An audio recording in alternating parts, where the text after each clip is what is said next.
Inaasikaso na ng ating gobyerno ang pag-uwi sa mga 13 Pinoy na namatay sa matinding pagbaha sa United Arab Emirates. May report si Mark Salazar. Nagmistulang malawak na ilog ang kalsadang ito sa Dubai, UAE, kasunod ng paghagupit ng record-breaking na ulan nitong Martes. Sakuhan namang ito ng isang OFW sa Sharjah, lubog sa tubig ang mga sasakyan. May isa pang tila lumalangoy sa baha. Kwento naman ng OFW na si Vincent, maraming stranded sa mga train station at sarili nilang bahay dahil sa baha. Yung mga mabababang parte ng Dubai is napakahirap po kasi lalo na po yung mga mabababang lugar. Marami ding sasakyan yung mga tumubog eh. Problema naman ng ilang OFW ang pagbabalik trabaho. May tubig pa rin sa loob ng mga establishmento gaya ng restaurant na ito. Ramdam din ang aberyang idinulot ng pagbaha sa Dubai International Airport. May mga flights pa rin na delayed o canceled. In terms of yung affected, nagdi-distribute, nagsasagawa ng relief goods operation, distribution ngayon. Sa gitna ng masungit na panahon, 3 OFW ang kabilang sa mga nasawi. Si Dante Casipong, nasawi mula sa mga natamong sugat nang mahulog ang minamaneho niyang sasakyan sa sinkhole.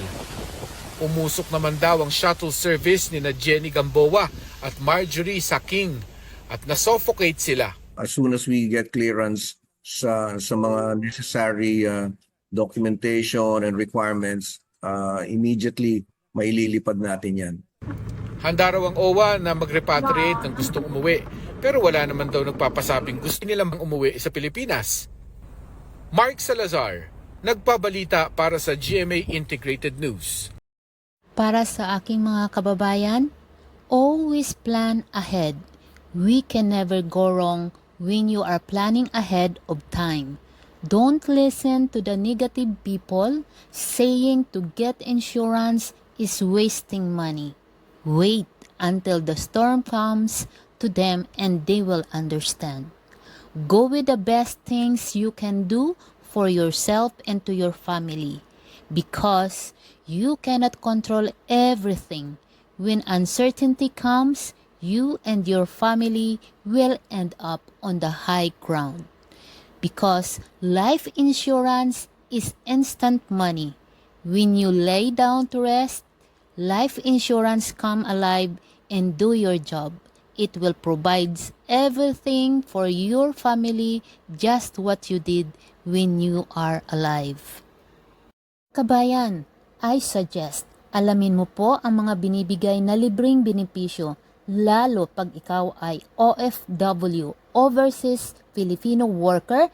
You can get these free benefits: accidental death benefit, 500,000, burial benefits, 100,000, accidental medical reimbursement benefit, 100,000, acts of terrorism, 600,000, unprovoked murder and assault, 600,000, and accidental disablement benefit, meaning in every part of our body is insured. And this will be free for all Filipino workers abroad.